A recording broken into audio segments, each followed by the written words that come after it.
მოგესალმებით. ეთერშია საინფორმაციო პროგრამა ფაქტი. დღის სიახლეებს გიორგი დოლიძე გაგაცნობთ.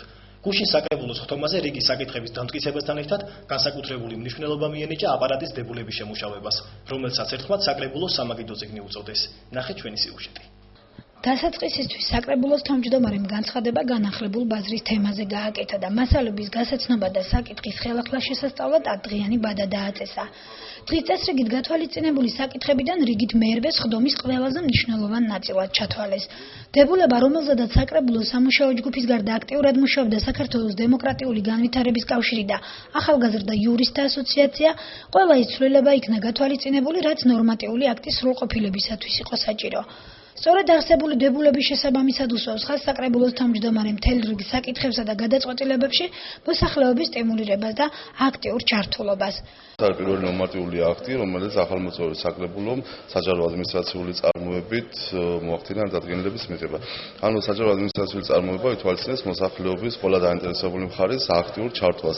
და მე ნამდვილად კმაყოფილი ვარ დებულების მუშაობის პერიოდში საზოგადოების, საკრებულოს წევრთა, არასამთავრობო ორგანიზაციების, მასმედიების აქტიური ჩართვით. დღევანდელ დღეს უკვე დაიწყება რამდენიმე საკითხი ადმინისტრაციული წარმოება, საჯარო ადმინისტრაციული წარმოება, რისთვისაც ყველა დაინტერესებული პირს ექნება საშუალება, რომ თავისი მოსაზრებები თითოეულ დებულებასთან დაკავშირებით მოგვაწოდოს, რომელიც შემდეგ გათვალისწინებული იქნება საბოლოო ვერსიის შემუშავების პროცესში.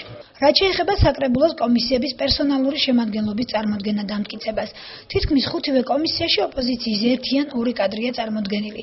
მხარეთა ერთობლივი შეთანხმების ნიადაგზე, როცა ურთიერთთანამშრომლობა მუშაობის პროცესს უფრო მიზნობრივსა და რელიეფურს გახდის. ჩვენი პარტიიდან ერთი წარმომადგენელი ვარ, მე აბსოლუტურად ყველა სფეროში, ყველა კომისიაში უნდა მივიღო მონაწილეობა და ასეც ვფიქრობ, მაგრამ აი ამ კანონმდებლობიდან გამომდინარე მე დავეთანხმე იმას და მივიღე გადაწყვეტილება, რომ მაქსიმალურად, ესე იგი, მაქსიმალური არის ორი კომისია მივიღო სოფლის მეურნეობას და ასე შემდეგ და მეორე კიდევ საბიუჯეტო კომისიაში მონაწილეობა.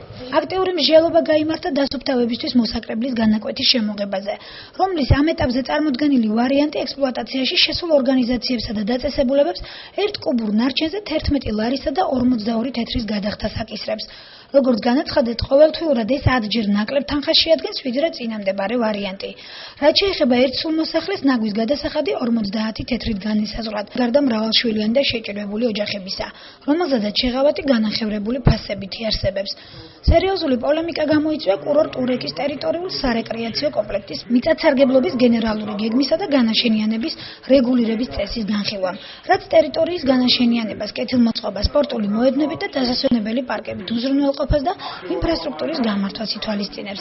პოლემიკის დროს ხაზი გაისვა ტერიტორიაზე მიწების უკანონოდ მიტაცებისა და ყოველგვარი არქიტექტურული დარღვევებით მიმდინარე მშენებლობებს. საბოლოოდ საკითხი უფრო ფართო და კონსტრუქციული განხილვის საგნად ჩათვალეს. 2010 წლის ბიუჯეტის შესრულების შედეგების თაობაზე ანგარიში გააკეთა გამგებელმა გია ტაკიძემ, რომელმაც ასევე 2010 წლის დამტკიცებულ ბიუჯეტში დამატებით გადმორიცხული და სხვადასხვა სოციალურ სფეროზე გადანაწილებული 62,000 ლარის თაობაზე ისაუბრა, რომლისგანაც ონკოლოგ ავადმყოფებზე 11,500, ინვალიდებზე 13,000, შვილის დაბადებისას მატერიალურ დახმარებაზე 13,000, ერჯერად დახმარებებზე 22,000, უპატრონო მიცვალებულთა დაკრძალვაზე 500 და სტიქიით დაზარალებულ საჯარო სკოლების რეაბილიტაციაზე 5,200 ლარი გაიხარჯება.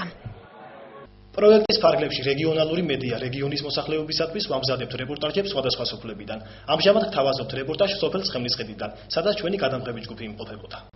ცხენისხიდის თემში 3 სოფელი შედის: ბაღდათი, უჩხუბი და თავად ცხენისხიდი, სადაც სულ 758 კომსითვლიან. ადმინისტრაციული შენობა, მინი სტადიონი, სკოლა და 2 მაღაზია. ეს ის სრული ჩამონათვალია, რითიც ცხენისხიდის ცენტრი განისაზღვრება.